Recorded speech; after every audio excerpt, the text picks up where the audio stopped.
हम लोग पिछली कक्षा में पढ़ चुके हैं, संख्याओं के बारे में पढ़ चुके हैं। तो संख्याओं को दो भागों में बांटा गया है, दो ग्रुप में बांटा गया है। जैसे पहला है, हम जानेंगे प्राकृतिक संख्याएं कौन कौन सी हैं, प्राकृतिक संख्याएं कौन कौन सी हैं और पूर्ण संख्याएं कौन कौन सी हैं। कोई अगर क्वेश्चन करता है कि प्राकृतिक संख्याएं लिखिए तो आप क्या बताएंगे, या कोई पूछता है कि जो है पूर्ण संख्याओं के बारे में बताइए तो आप क्या बताएंगे, तो उसके बारे में हम जानते हैं। जैसे कि 1 से लेकर के 1 2 3 4 5 6, आप बोलो 1 2 3 4 5 6। और आगे चाहे जहां तक लिखते चले जाओ, ये अनंत है। क्या है? अनंत। ये संख्याएं जो है अनंत होती हैं।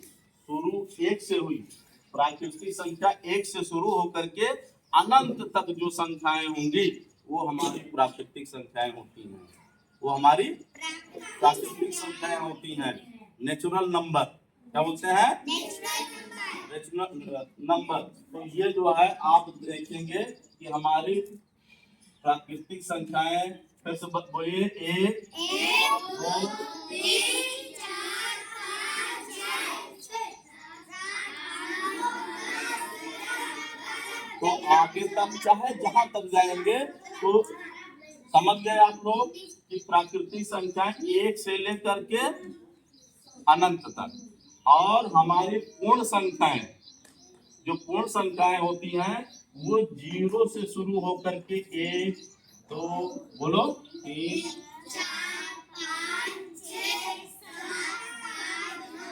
तो इस प्रकार से पूर्ण संख्याओं में 0 भी हमारा सम्मिलित हो जाता है।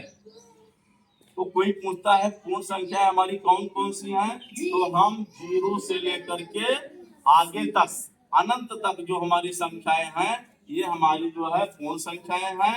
जो 1 से लेकर के जो संख्याओं का ग्रुप होता है तो वो जो है हमारी प्राकृतिक संख्या होती है। समझ गए?